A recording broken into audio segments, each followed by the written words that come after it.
구독과 좋아요, 알림 설정은 영상 제작에 큰 힘이 됩니다.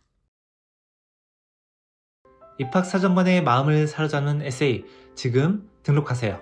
에세이는 단순한 글쓰기가 아닙니다.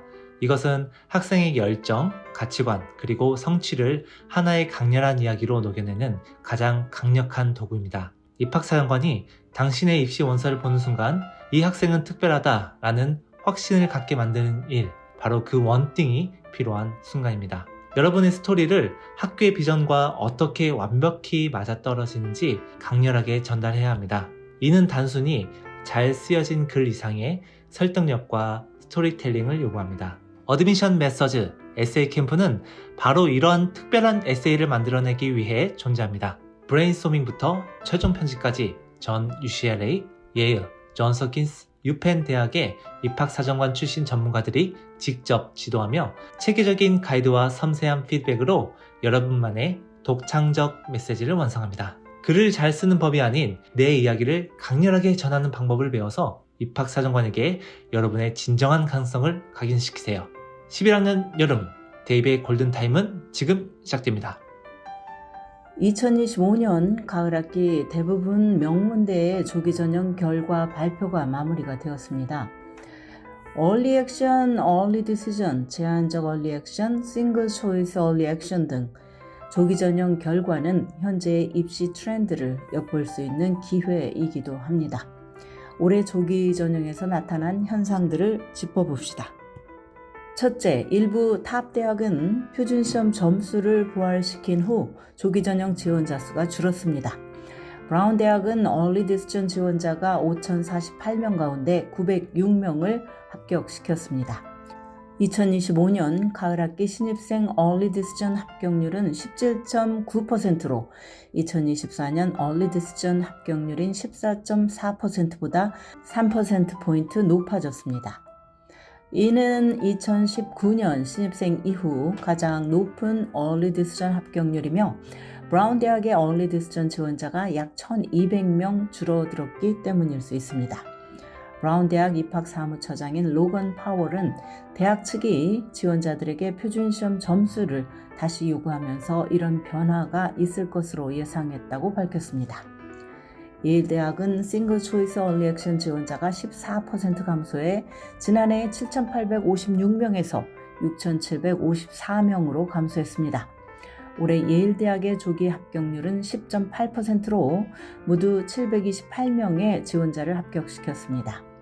학생신문 예일 데일리 뉴스에 따르면 입학사무처장인 제레마이어 퀸라는 표준시험 정책을 테스트 플렉서블로 바꾼 후 어느 정도 예상한 결과라고 설명했습니다.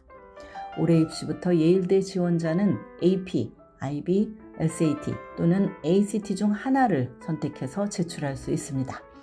다른 명문대학보다 유연성이 있는 정책입니다. 올해 입시부터 SAT 또는 ACT 점수 제출 의무화 정책으로 돌아온 다르머스 컬리지는 Early Decision 지원자 수가 3,550명으로 지난해와 똑같았습니다. 지난해에는 테스트 옵셔널 정책을 시행했습니다. 둘째, 일부 테스트 옵셔널 대학은 지난해보다 더 많은 조기 전형 원서를 접수했습니다. 일부 탑 대학은 기록적인 숫자의 원서를 받았습니다. 예를 들어서 에모리 대학은 지난해보다 Early Decision 지원자가 21%나 늘었습니다. 에모리는 3,311명의 지원자 가운데 30%인 995명을 조기 전형에서 합격시켰습니다. 듀크 대학도 지난해보다 조기 지원자가 6% 늘어나 역사상 최대 규모를 기록했습니다.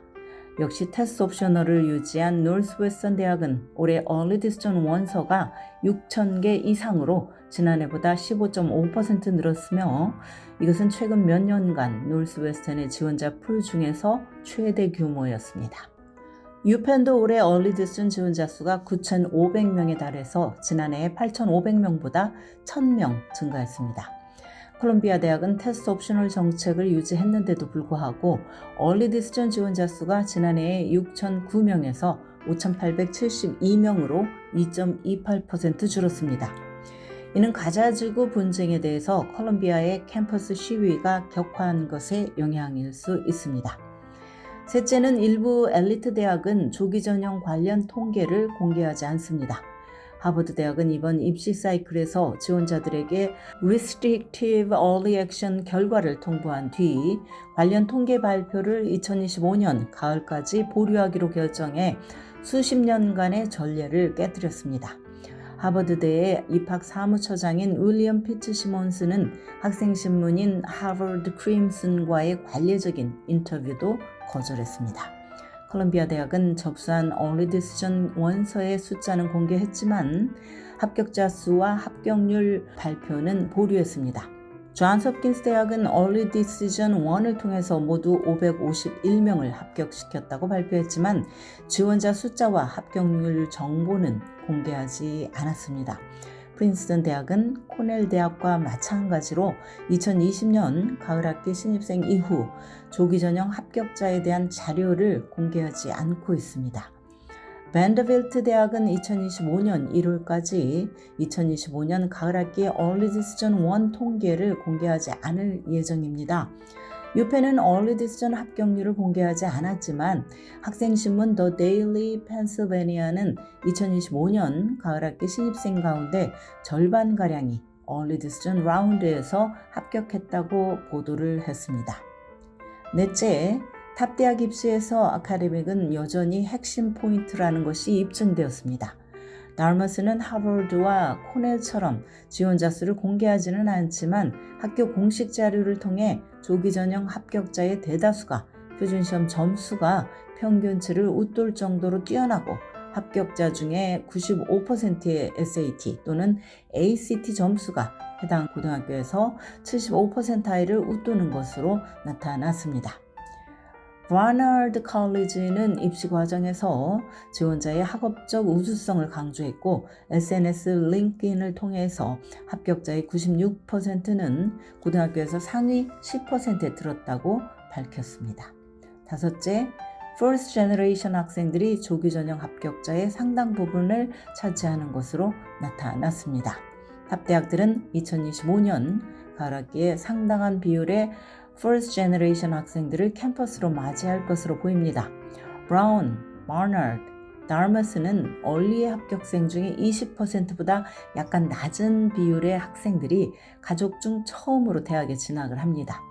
다르머스와 바나드는 First Generation의 비율이 각각 18%, 브라운은 19%입니다. 듀크 대학은 Early Decision 합격생 중에 15.4%인 131명을 First Generation으로 분류됩니다. 탑 대학들은 지원자의 아카데믹 능력을 최우선 순위에 두고 있으며 2023년 6월 연방대법원의 Affirmative Action 금지 판결 이후 학생 구성을 다양화할 수 있는 방법을 모색하고 있습니다. 아직 일부 대학들의 표준시험 정책 부활에 따른 구체적 효과나 영향은 밝혀지지 않았습니다. 하지만 표준시험 점수 제출 의무화로 인해서 많은 학생들이 해당 대학 지원을 주저하는 움직임은 감지가 됩니다.